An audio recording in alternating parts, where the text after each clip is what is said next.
Media politics அப்படிங்கிறது தனி ட்ராக்காக நடந்துகிட்ருக்கும். அதை நீங்கள் பார்த்துருப்பீங்க, கவனிச்சிருப்பீங்க. அதில் வந்து ரொம்ப மீடியா பாலிடிக்ஸில் வந்து ஒரு விஷயத்த மீடியாவிலும் இது நடக்கும். ஒரு விஷயத்த சரியான விஷயத்துக்கு பயன்படுத்துறது, தவறான விஷயத்துக்கு பயன்படுத்துறது அப்படிங்கிறது எல்லா துறையிலும் நடக்கிற ஒரு விஷயம்.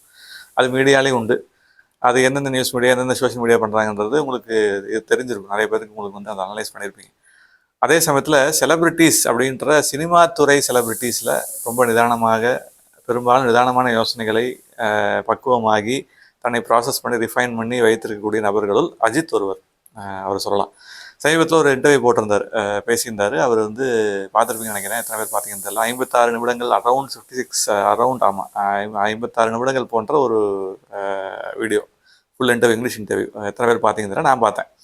அதில் அவர் சொல்லும் போது லைஃப் ஃபிலாசபி, அவருடைய கன்சர்ன்ஸ்லாம் என்ன அப்படின்னு அவர் அதில் ஷேர் பண்ணுறாரு. பேசும்போது அவர் அநேக காரியங்களை சொல்லும்போது மீடியா வந்து எப்படி அவரை வந்து சில நேரங்களில் தவறாக காட்டிருச்சு அப்படின்னு சொல்லி வருத்தப்படுறாரு.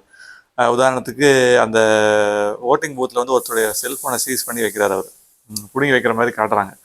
ஆனால் அது திருப்பி கொடுத்தது எத்தனை மீடியா காட்டினாங்க அப்படிங்கிறது தெரியல. ஆனால் அவர் ஏன் பிடுங்கி வச்சாங்க, பிடுங்கி வச்சார் அப்படின்னா, அந்த இடத்துல ஃபோட்டோகிராஃபி எடுக்கக்கூடாது, ஃபோட்டோஸ் எடுக்கக்கூடாது, செல்ஃபிஸ் எடுக்கக்கூடாது, நாங்கள் ஓட்டிங் பூத்தில், எலெக்ஷன் பூத்தில் போட்டிருக்காங்க. அதை வந்து மீறினா ஒரு ரசிகர் வந்து அதை செய்கிறார். கிரேசியான ஒரு மனநிலையில் அவர் செய்யும்போது அஜித் வந்து அந்த ரூலை மதிக்கிறவராக இருப்பதனால அதை பிடுங்கி வச்சார் செல்ஃபோன். அப்புறம் திருப்பி கொடுக்குறாரு. சில மீடியாவில் அது போட்டாங்க, சில மீடியாவில் போடல.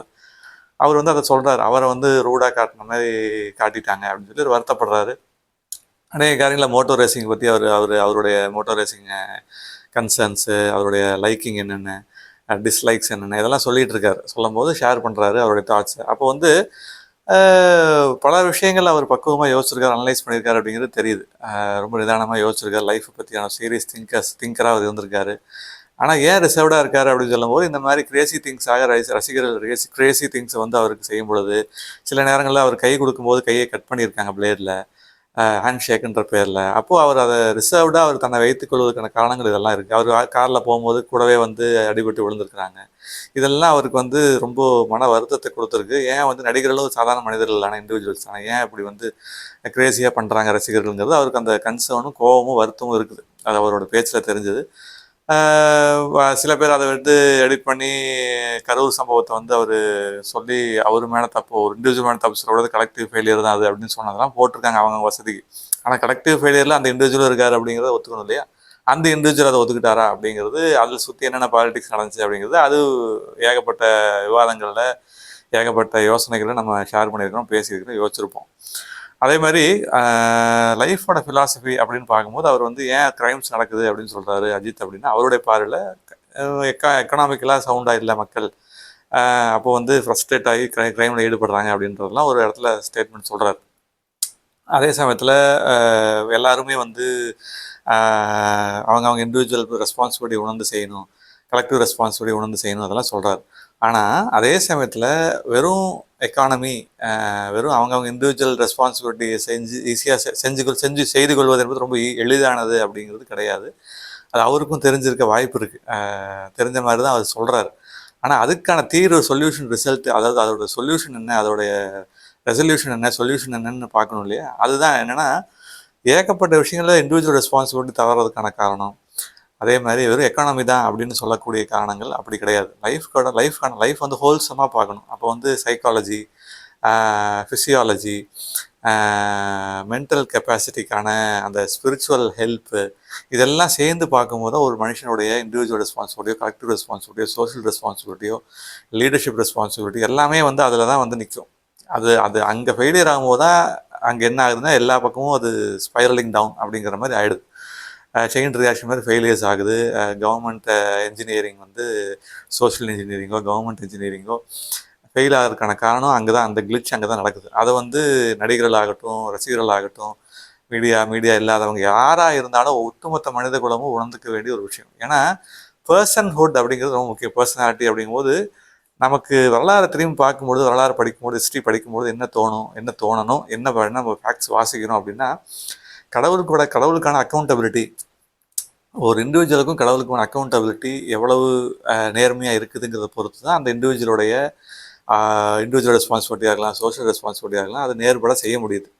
அதுதான் வரலாறுல நம்ம பார்க்குறோம். ஏகப்பட்ட கிறிஸ்தவ இன்வென்ஷன்ஸு, ஏகப்பட்ட கிறிஸ்தவ ரெஸ்பான்சிபிலிட்டிஸு, டிஸ்கவரிஸ் எல்லாம் நடந்ததுக்கான காரணம் கவர்மெண்ட்ஸ் உட்பட, நேவி உட்பட, ஆர்மி உட்பட, மிலிட்ரி, டிஃபென்ஸு, டிடெக்டிவ் ஏஜென்சிஸு, எல்லா இன்டெலிஜென்ஸ் எல்லாத்துலேயுமே வந்து hospital, education, universities, cinema, Lumia brothers தான் சினிமா கண்டுபிடிச்சாங்க நான் சொன்னேன். எல்லாத்துலேயுமே வந்து கிரைஸ்டோடைய ரெக்கார்டிங், அதாவது ரெஜிஸ்டரிங் அப்படின்ற ஒரு ரெஜிஸ்டரிங்ன்றது நான் சொல்கிறேன் மீன் பண்ணுறது, கிரைஸ்ட்டை பதிவு பண்ணக்கூடிய அவர் சொன்ன மாரல் லா, அப்ஜெக்டிவ் மாரல் லா, அவர் சொன்ன பரிசுத்தம், ஹோலினஸ், அவர் சொன்ன அன்பு, அவர் காட்டிய அன்பு, வாழ்ந்த அன்பு, இது எல்லாத்தையும் இம்ப்ளிமெண்ட் பண்ணும் பொழுது தான் ஒவ்வொரு துறையுமே வந்து நேர்மையாக நடக்க முடியும். இதுதான் ஹிஸ்டாரிக்கலான ட்ரூத், ஃபேக்சுவல் ட்ரூத். அதுக்கான objective reasoning, objective responsibility, objective interpretation.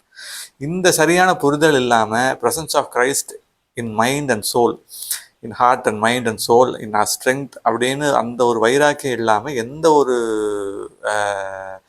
இயலாமையோ இல்லாமையோ நிவர்த்தி செய்ய முடியாது, எந்த ஒரு அறியாமையும் நிவர்த்தி செய்ய முடியாது.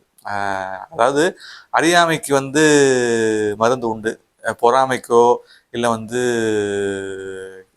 கடுப்புக்கோ இல்லை வந்து ஜலசி, பொறாமை, இல்லை வந்து போதாமை, எல்லாவற்றுக்குமான மருந்து, அறியாமை எல்லாவற்றுக்குமான மருந்து கிறிஸ்து என்கிற மாரல், அவர் சுப்ரீம் பீயிங் அப்படிங்கிற ஒரு மாரல் ட்ரூத் அப்படிங்கிற அவர் அந்த நபர் மாத்திரம் நம்ம உள்ளத்தில், மனித உள்ளத்தில் இல்லாமல் போயிட்டா என்ன நடக்கும் அப்படிங்கிறது வரலாறுல ஃபெயிலியர்ஸை பார்த்தீங்கன்னா தெரியும், சக்ஸஸை பார்த்தீங்கன்னாலும் தெரியும், சக்ஸஸில் போய் ஃபெயிலியர் ஆனதும் தெரியும், ஃபெயிலியரில் போய் சக்ஸஸ் ஆனதுலையும் தெரியும். அப்போது முழுமையான கம்ப்ளீட் ஹோல்சம் கெஸ்டால்ட் அப்ரோச் அப்படின்னு சொல்லக்கூடிய psychological approach, spiritual approach, physiological approach எல்லாத்துக்குமே கிரைஸ்ட்டு சொல்யூஷனாக இருந்திருக்காரு. ஹிஸ்டாரிக்கலாக, ஃபிலசாஃபிக்கலாக, ஸ்பிரிச்சுவலாக, சைக்கலாஜிக்கலாக, எல்லா ஆங்கிளையும், ஃபிசிக்கலாக, ஜியாகிரபிக்கலாக, ஆர்ட்ஸில் எல்லா இடத்துலையும் கிரைஸ்டோடைய பதிவாக இருக்குது அப்படிங்கிறது ஹிஸ்டாரிக்கலாக வாசிக்கும்போது, history right side of history வாசிக்கும்போது தெரியும். அது அஜித் அவருக்கும் தெரிந்திருந்தால் இன்னும் நலமாக இருந்திருக்கும் அப்படிங்கிறது நான் யோசித்த ஒரு விஷயம். அந்த இன்டர்வியூ நல்ல அருமையான இன்டர்வியூ. தாழ்மையான ஒரு மனிதர் தான் அவர், நிதானமான மனிதர் தான். ஆனால் இன்னும் தன்னுடைய ஸ்பிரிச்சுவல் க்ரோத் என்ன, தன்னுடைய அப்ஜெக்டிவ் திங்கிங் எப்படி இருக்கணும் அப்படிங்கிறதுல அவர் இன்னும் சரியான புத்தகங்கள், சரியான வரலாற்றை படிக்கும் பொழுது, பைபிளை படிக்கும் பொழுது, சரியான வரலாற்றை படிக்கும் பொழுது, சரியான வரலாறுகளிலிருந்து கற்றுக்கொள்ளும் பொழுது, லேர்னிங்ன்ற ஒரு விஷயம் நடக்கும் பொழுது, அந்த லேர்னிங்கு எக்ஸ்பீரியன்ஸும் சேர்ந்து தான் ஒரு முழுமையான மனிதரை உருவாக்குது.